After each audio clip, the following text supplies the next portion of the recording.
Okie dokie. So, here we are. Why are you not closing? Thank you. Today, we have murder, mystery, and coffee. And your mom, if you brunk her. Only if you brunk her, you're allowed to stay. Well, today's lovely episode is JaRay Wilson in Weatherford, Oklahoma in October 2012. Okay, so the police had to look for more than 1 year before locating her body with the help of a tip. The documentary, which was on Text Me When You Get Home, is where I originally saw it. Hulu, maybe? Maybe Netflix? I don't know. The documentary meticulously untangles the various layers of the case and offers a clear understanding of the way the events played out. So, let's jump right into it and show how did JaRay Wilson die? Excuse me. Born on September 4th, 1996, in Rutherford, Custer County, Oklahoma, JaRay Wilson was the daughter of Rodney and JaRay Wilson, which I really enjoy because they combined their names to make their daughter's name. So, Jara and Rodney, JaRay.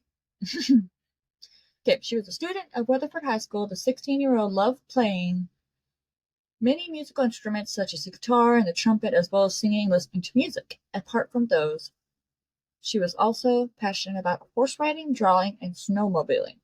She had an adorable laugh and was loved by her parents' family in the small community of Weatherford. So it came a real shock when she did not return home on October 14, 2012. She was last seen in a surveillance image of a convenience store, busy texting on her phone. Search was mounted by the Weatherford police, her family, and other volunteers for the community. They looked, and looked, but never found any traces of the 16-year-old. The community feared that she might have been a victim of human trafficking. Wilson's family put up posters, distributed feelers, and even held a prayer vigil on the 15th of every month until her body turned up around 14 months later. Based on the tip, the investigators found her remains in a rural Custer County field about 2 miles north of Weatherford on December 17, 2013. They uncovered the human remains from a shallow grave after an officer noticed a shallow grave. They noticed a skull sticking out. Her autopsy report showed that the skull had 2 bullet wounds shot with a .22 caliber pistol. When I watched this one, it wasn't exactly that. It was more of there was 2 to 3 people that were involved, and when they finally went around asking people, they went through her text message and who she was hanging out with last and all that stuff. Pretty much was, I want to say one was feeling really guilty or something, and they were like, we know where her body is. I'm done. I can't do this guilt anymore. It's driving me insane. And so they walked for a good minute before they actually went in there. And the dude was like, hey, it's somewhere in this area. I can't tell you. It's been a year. Everything looks identical. And they said even after she was dead, she was a ray of sunshine because there was a shine of light bouncing off the white part of her skull. So she was still there trying to tell them where they were, as they say. So while the police were still searching for Wilson's body, Cody Godfrey came forward after 14 months and confessed to being a witness. See, that's who it was, okay. For being a witness and accessory to the crime, it was his testimony that helped the investigators identify the events that led Wilson's disappearance and her demise, as well as her killer. Within a few hours of the discovery of the body, the Oklahoma Bureau of Narcotics arrested Tucker McGee on first-degree murder charge. Slowly, the investigators started to unravel the threads of events that happened October 14, 2012. Cody testified that on the way to pick up Wilson, Tucker showed him a gun and said, "You can kill JaRay." After picking Wilson up, the trio went to smoke synthetic marijuana named K2 in a desert field north of Westfield. Cody claimed that while smoking, Tucker got irritated by Wilson speaking too much about her problems. Sensing something was wrong, Wilson texted her friend, Trey Gloria, "I feel sketched out. I can't go home."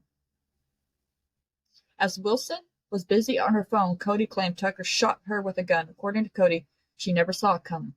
He added that after shooting her once, Tucker found out that Wilson was still moaning and shot her again before throwing her body over a fence and concealing it underneath a tree. Cody added that he and Tucker proceeded to smoke some more of the K2 before getting rid of Wilson's backpack and purse by throwing them in a dumpster at a car wash near the Jiffy Trip in Westford. I have dry mouth. We need coffee.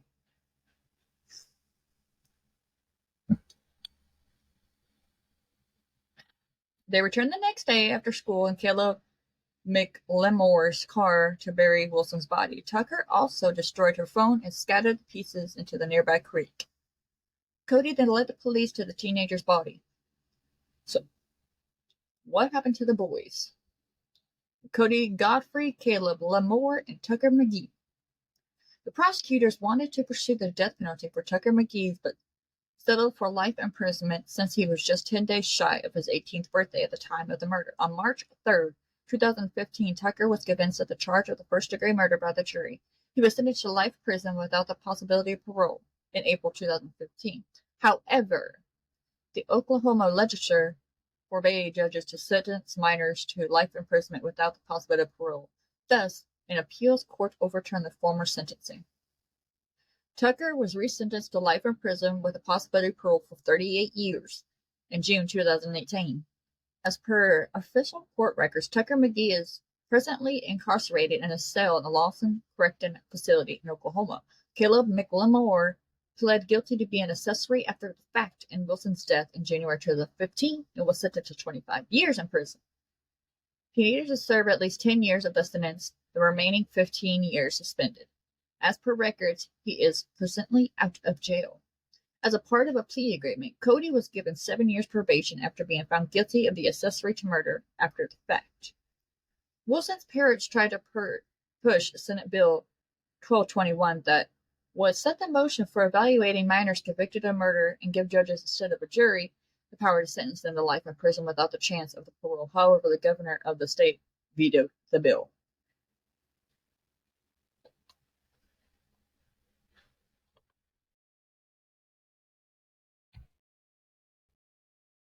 So,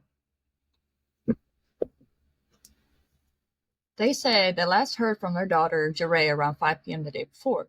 JaRay Rodney did admit that JaRay had left their house a week earlier because they had grounded her. They were trying to get JaRay to return home, but JaRay wanted to do things on her own. She said that she would come home if her parents got rid of her curfew, but they said no. JaRay stayed in constant communication with her daughter. They would say good night, good morning, but all that changed on October 14th. JaRay said that she last heard from Dre at 5 p.m. She tried to send her a message and call around 10 p.m., but there was no answer. But in the last hours that JaRay disappeared, JaRay Rodney turned to the social media, Facebook, and put up missing posters all over the town. At first, the police told the Wilsons that JaRay had probably run away, but they eventually issued an Amber Alert and began to take the case more serious. The police obtained her cell phone records, and she had her last pinged on October 14th at 7 p.m., and it hadn't been used since. JaRay was in contact with multiple people all day long, but the police couldn't see the actual text message because they only had records. The police spoke to JaRay's friend. They learned that JaRay had become dropped off at a gas station at 1:45 p.m. and was picked up at 2:15 by a friend driving a tan Volvo. The friend said that he took JaRay to a friend's house, but he left to go hang out with Cody Godfrey and Tucker McGee. Cody and Tucker told the police that they drove around for a few hours and dropped JaRay off to University Apartments around 7 p.m. Their story seemed to match JaRay's phone records, and her phone last pinged near the apartments. Possible theories. During the investigation, the police learned that JaRay had been dating an older man. The man was 25 years old and had a history of drug use and possession.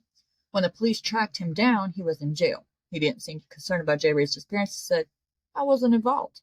He did tell the police that JaRay had sent him a message about owing someone named Gilberto some money. Gilberto was a local drug dealer and claimed to have connection to the cartel in human trafficking. The Oklahoma Bureau of Narcotics became involved because JaRay had told some friends that she feared that she would be sold into human trafficking. The police told Gilberto down.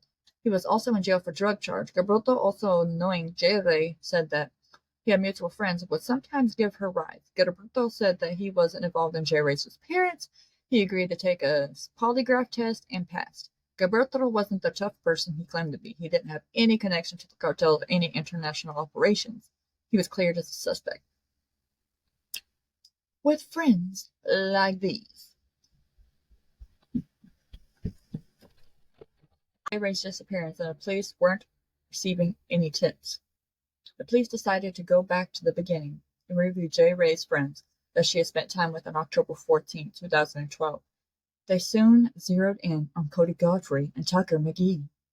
Cody and Tucker didn't change their stories. They claimed to have dropped JaRay off at their university apartments. However, there was no one who had heard from JaRay after they dropped her off. The police just knew they were hiding something. And my eyeball itches. Oh well, gives me time to drink some coffee.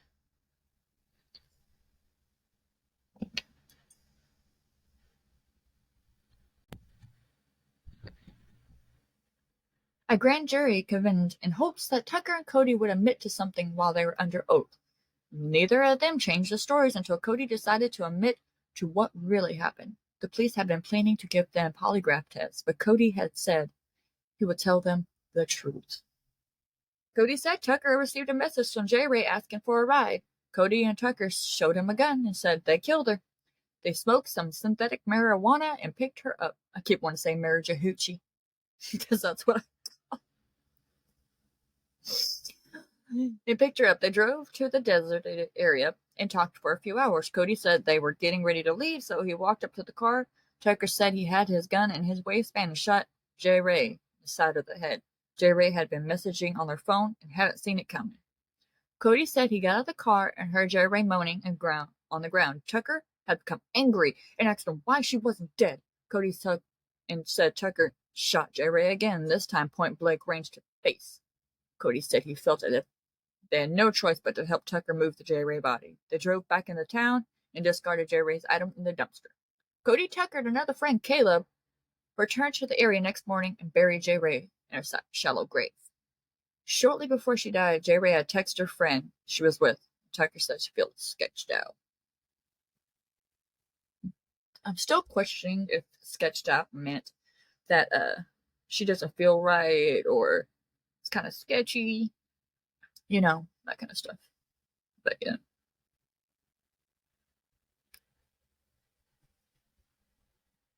So Cody then asked Tucker if he got rid of the gun, and Tucker said, "It's gone." The police decided. At first, he was very uncooperative. Police said Caleb looked down and read the messages on the cap of his energy drink, which said, "Everyone knows." Caleb told them everything. The story matched Cody's. So, which you know, I've already read the arrest.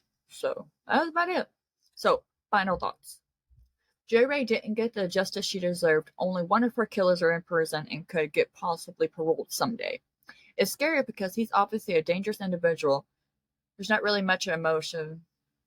It seems that Tucker was fascinated with just being like Dexter and decided to kill JaRay because she needed to ride that day.